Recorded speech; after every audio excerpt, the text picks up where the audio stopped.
Good evening. My name is Joe Moore. I want to thank everyone for joining us this evening for this virtual area beef meeting. As always, these area beef meetings are hosted by the Indiana Beef Cattle Association in conjunction with Purdue University Extension. This year, we have to give a big shout out to our sponsor this year, which is Indiana Soybean Alliance and the Indiana Corn Marketing Council for their financial support in getting these meetings taken care of this year.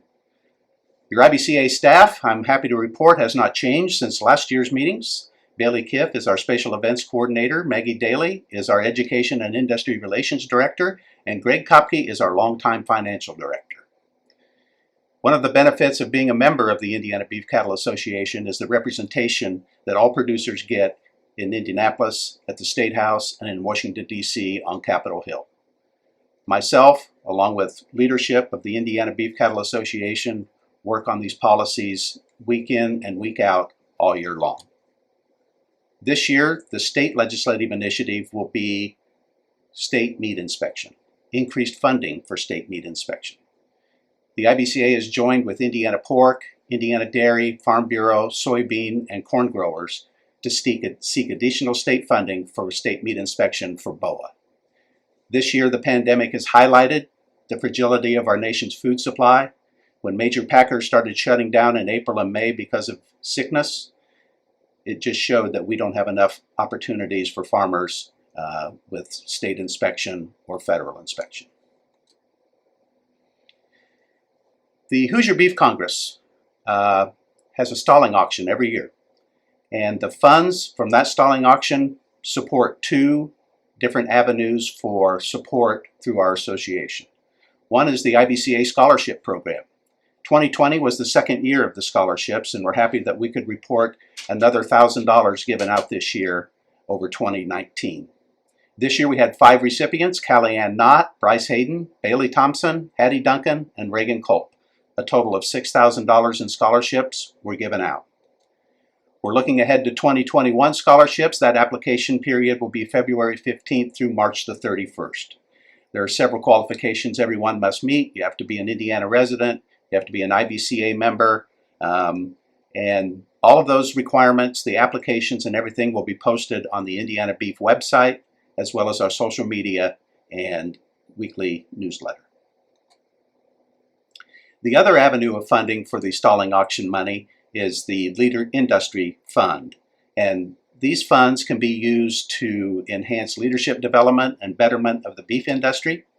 It allows the association to consider things throughout the year that maybe weren't passed in the original budget for the fiscal year, but these funds are not allowed to be used to just support day-to-day operations of the association. As we all know, the 2020 State Fair was canceled.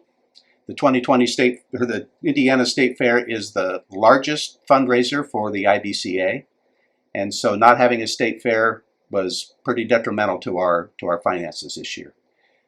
The State Fair did pull together a modified 4-H livestock competition, and during those weekends, Indiana Beef Cattle, along with Indiana Pork and Indiana Dairy, served food and dairy products out of the dairy bar. And I want to thank all the volunteers who came to Indianapolis for those 2 weekends to help make brisket sandwiches and milkshakes and pork burgers and serve those farm families who were there for the 4-H livestock competition.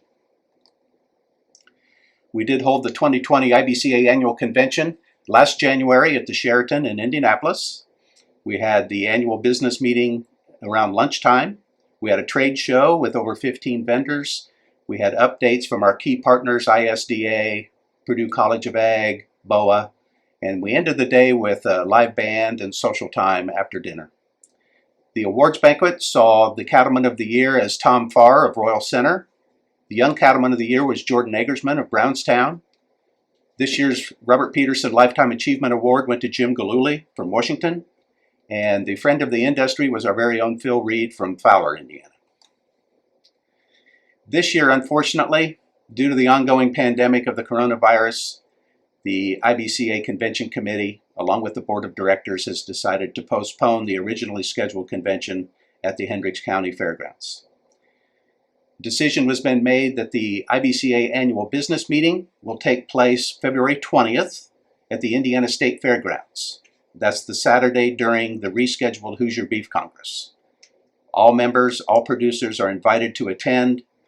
Between now and then, we'll have a lot more details for you as to what building that is going to be held in and whether there'll be a virtual opportunity for people as well. This year's upcoming events, right now, the Indiana State Fair is scheduled August 6th to the 22nd. We're still calling the 2020 Hoosier Beef Congress is going to be scheduled February 19th through the 21st. And then the 2021 Hoosier Beef Congress will be held during its usual weekend time period, December 3 through 5 of 2021. I want to give a quick update on the Indiana Beef Council. The checkoff side, where do checkoff dollars go? Well, by law, checkoff dollars can only go for promotion, research, consumer information, industry information, foreign marketing, and producer communications. Checkoff dollars cannot be used for lobbying, it can't be used for political purposes, and it can't be used to hold a cattle show at the fairgrounds in December. Very strict as to where checkoff dollars can be spent. This year we did hold another Indiana Team Beef. Unfortunately this year, as with many things, the races were almost completely virtual. I thought for a long time maybe I could run a virtual marathon, but then I found out, no, you just have to go out and do it on your own and record it yourself, so that didn't work for me either.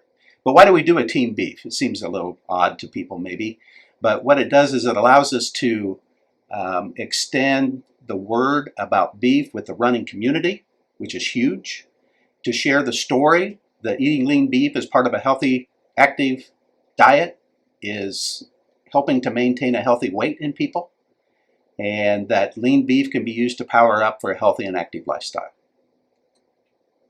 A couple other programs that the Checkoff funds that maybe not everyone has taken a part of is the Masters of Beef Advocacy program and the Beef Quality Assurance program. The MBA and the BQA are both free. They can be done online, they can be done at your pace, and they are both very, very valuable to anyone who raises beef cattle. As you know, during the area meetings, we always hand out the red books. And without the area meetings this year, we have no real opportunity for distribution to you face-to-face. So we've decided that we will mail the red books to anyone who wants them. We bought them. We had to order them far in advance. And so we would invite anyone interested in a red book to call the office and give us your name and your address and what you would like, and we will mail those out to you. That information is available on the IBCA website, and we have put it in the newsletter as well. So on behalf of my staff and myself, thanks for joining us this evening, and best wishes for a great year.